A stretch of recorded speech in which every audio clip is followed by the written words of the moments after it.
大家好，我是各位的欧巴泰隆。今天我想在我的初配信开始之前，跟大家做一段简短的自我介绍。我的名字是尹泰隆，尹这个姓是我自己帮我自己取的，泰隆则是收留我的农夫爷爷帮我取的。我的年龄是26岁，人类形态时的身高体重是181公分70公斤，芋头形态的身高体重是20公分700公克。最喜欢的东西是朋友、下雨天、飞机。最讨厌的东西是天牛、鳄鱼、火锅跟锋利的东西。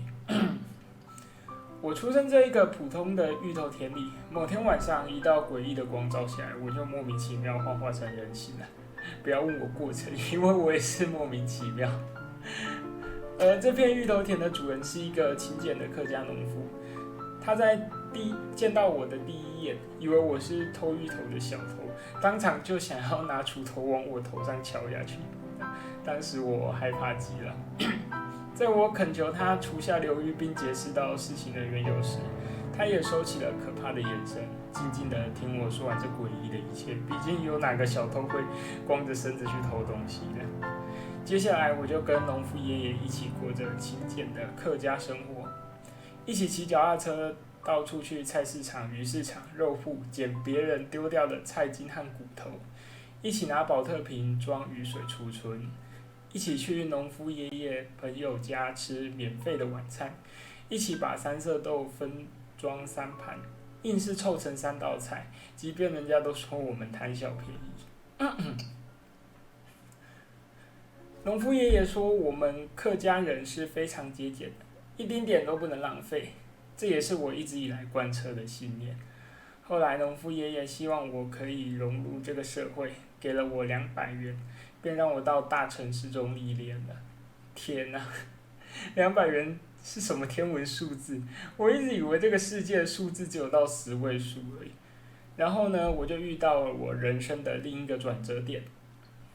那天我一如往常的睡在公园长椅上，突然听到旁边传来吵吵闹闹的声音。我抬头望去，只见10个不良少年在欺负一个老阿公。虽然我不明白人类为什么喜欢以多欺少，但我也不是无情的芋头啊。就当我要过去找他们理论时，一个高大的身影突然出现在我的面前。他微长的头发后面绑着一根小辫子，脸上右眼部分有一道很长的刀疤，穿着一身花衬衫，就连我一颗芋头都觉得他土到不行。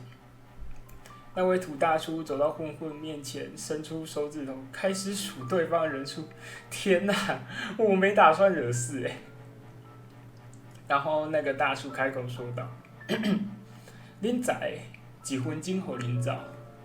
之后我们就被他们围起来。等等，正当我想要解释的时候，那大叔又说道：少年呢，后边交给你哦。等一下，他为什么我必须要跟他一起做这种鸟事不可？然后1分钟后，倒在地上的有10个人，加1颗芋头。我吃痛看着那个大叔，只见他和蔼可亲的扶起那个老阿公，并一把手拉上我，一起离开了。这次事件我明白一个道理：不能以貌取人。即使他长得凶神恶煞，就这样，我被他给带回家了。他家里也是一堆凶神恶煞的人。